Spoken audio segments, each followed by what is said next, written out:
Welcome back. So we're back on South Drive, and there's 4 things I want to talk to you guys about today. So number 1, first of all, if you guys haven't seen the first video, you're going to click on the link that you see below the screen there, and I want you to go back and look at the first video, and it's going to tell you about there's going to be a bunch of video series specifically to this house. But if you've looked at the first video, again, welcome back, and we're back here at South Drive, and there's 4 things I want to talk about. Number 1 is the landscape design and why we're actually doing what we're doing here. Secondly is going to be around the floor plan. Third was an unplanned expense and how we actually made a decision around that. And then 4th is going to be the electrical plan. So first of all, just before we head inside, you're going to see across the front, they're already building some retaining walls. We're doing it in concrete. The landscaping here is going to be critical because what we're trying to do is, without adding space to the house, is we're trying to make it feel more grand. We're trying to make it feel bigger. And we do that through landscaping. We actually turn around, pull out a retaining wall. We're going to build a courtyard. And in the later video series, you're going to see that. But right now, come on inside, guys. So, obviously inside the property now, the very first thing is layout. I wanted to take you through the layout of the property. And as I mentioned in the very first video, the key thing here was to buy something that had the right footprint where we didn't have to add square footage. And it was tough. This is not a massive house, but you're going to see as we go around, we're trying to hit the key main criteria for any particular family. It's in the event that one day the current homeowner decides to sell this house, that it's going to be marketable. So you'll notice the very first floor here, there used to be walls. There was a wall coming across here, around into this section, where this was a kitchen. We got rid of those walls.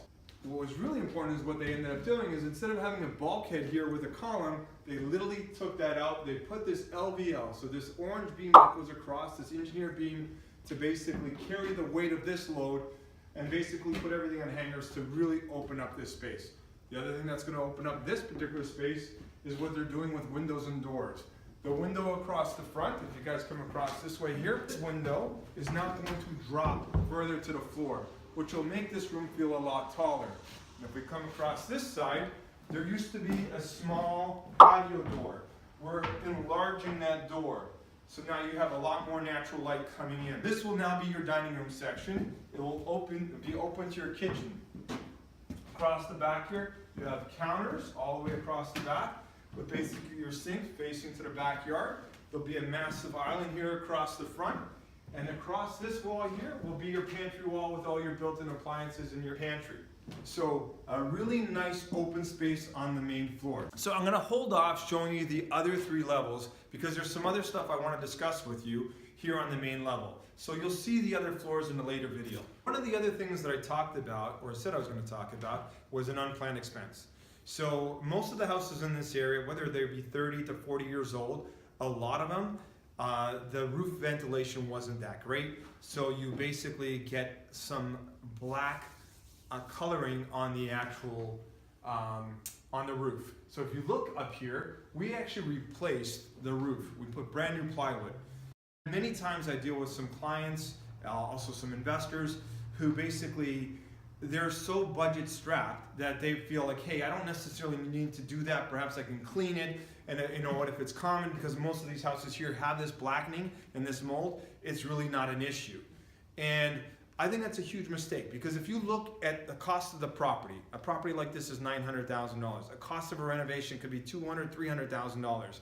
And all of a sudden you're in for $1.2 million, but yet you then, in the future, you decide you need to move, a new job, whatever happens, and you want to sell the house, and then you have that blackening in your attic and that mold, people are going to have health concerns. It's definitely going to be an inhibitor and a challenge to sell the house. So why would you not spend about an extra $5,000 in sheeting and about another $5,000 in asphalt shingles?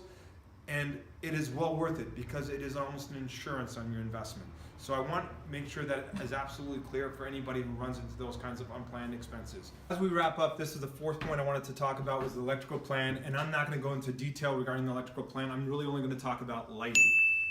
One of the most common mistakes I see is that people go overkill with pot lights.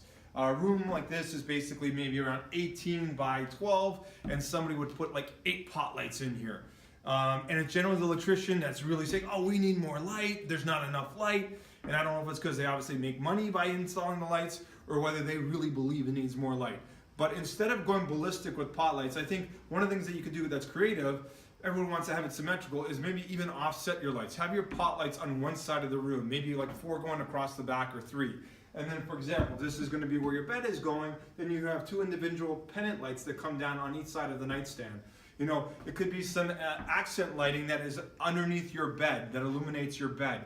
Those different things will make that room so much more special and give it that wow factor than all these additional pot lights, and it's not a huge expense. So that kind of wraps up this episode. Please, if you want to see the future episodes, make sure you subscribe so you don't miss any of the videos. And you know what, guys, thanks so much. Until next time.